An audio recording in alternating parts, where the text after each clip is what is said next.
If this world is going forwards, it's because of people who can think out of the box. Karl Popper was a great thinker in London in the 50s. Once said, knowledge advances not by repeating known things, but by refuting false dogmas. One of the dogmas in medicine is, for every ill there is a pill, which is not true. So I always demolished this myth about 40 years ago and wrote a book, What Doctors Don't Get to Study in Medical School. After I wrote that book, they wanted to defranchise me, remove my degrees and all.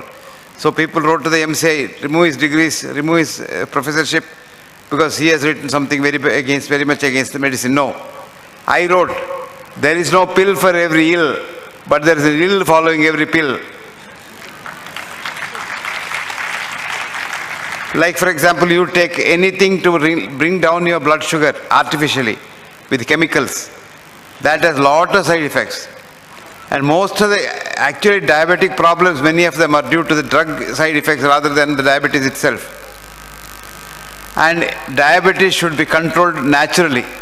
And that's exactly what my good friend, the handsome young man, Pramod, has done, along with his beautiful and handsome wife. I wish them Godspeed, good luck, long life to take this knowledge forwards. Let me tell you something. It was, I think, Shoemaker who said, if you take a problem to a specialist, he'll complicate it further. It takes a genius with lot of courage to reverse it and simplify it. And courage is very important because, when I first said that heart disease is not to be treated by bypass surgery and angioplasty, people wanted to kill me. Recently I had a small stroke and a lot of my friends thought I shouldn't recover because they said he's a nuisance, he doesn't allow us to do our business. Actually, medicine is not a business, medicine is a passion. Medicine is a passion, so you have to do it because you are committed to doing it. And many of us in India do not think with the Indian mind at all because we don't have an Indian mind. And luckily, Pramod yet has not become a true RNI. RNI is resident non-Indian. We live in India, but think in America. Pramod thinks like an Indian, and I hope he'll continue to think like an Indian. And Pramod showed for the first time that diabetes can be controlled without drugs and without any effort from the doctor. Actually, that is how it should be. When I first started the treatment for heart disease without any treatment, drugs, people laughed at me. But now they come to me, especially doctors come to me, because when they get ill, when they get a heart attack, they don't want the usual treatment that they give to others. And some of them don't want me to let the world know that they have come to me. They come quietly, secretly, and then take the treatment and go away. This is nature. Now, if today medicine has gone one step further, it is because of Pramod's effort to say that diabetes can be controlled naturally. The conventional thinking is diabetes, the minute you have diabetes, you must immediately go and have either insulin or some other tablet. And that's why the West always hypes that. I think it was Sindeji who was talking about Nobel Prize and all. Nobel Prize is given only if there is business in whatever you find out. Like, for example, Banting and Best found out insulin. Immediately they get the Nobel Prize and everything happens. But insulin is the one which has probably done more damage than diabetes itself. It is hyperinsulinemia that does all the damage because insulin is a growth hormone. So whether you produce endogenous or exogenous hyperinsulinemia, you get all the vascular complications, eyes, kidneys, heart, lung, everything is damaged. Your legs, everything is damaged. But before the insulin level goes up too much, you are okay. And that is where Western medicine has gone astray. Western medicine has gone after the wrong science of reductionism. That is, supposing somebody was talking about cancer, you would be surprised. We know what cancer is, but we don't know how to cure cancer. But we still give treatment which we know doesn't work. Chemotherapy and lot of things, and we know it doesn't work. but we still give it because it's a big business. You will be surprised to know that cancer business in America is $2.5 trillion business. So we want it to be perpetuated. Now we know 75% of the cancers are either due to tobacco or due to alcohol. But no government in the world, nowhere, has come forward to ban tobacco and alcohol because they are the ones that get them a lot of tax. And the governments run on tax, and the tax money comes from tobacco and alcohol to a great extent. So we want cancer, but we don't want cancer to go, because cancer is a business.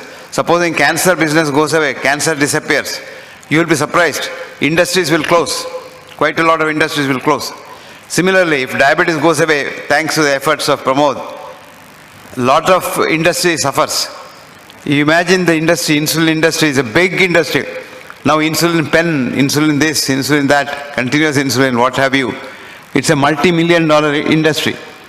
All this will have to close because diabetes is a simple disease. It's not a disease, it's a metabolic change. Diabetes is not a disease of sugar. Sugar is only an indicator. Diabetes is a disease of liver where metabolism is completely upset.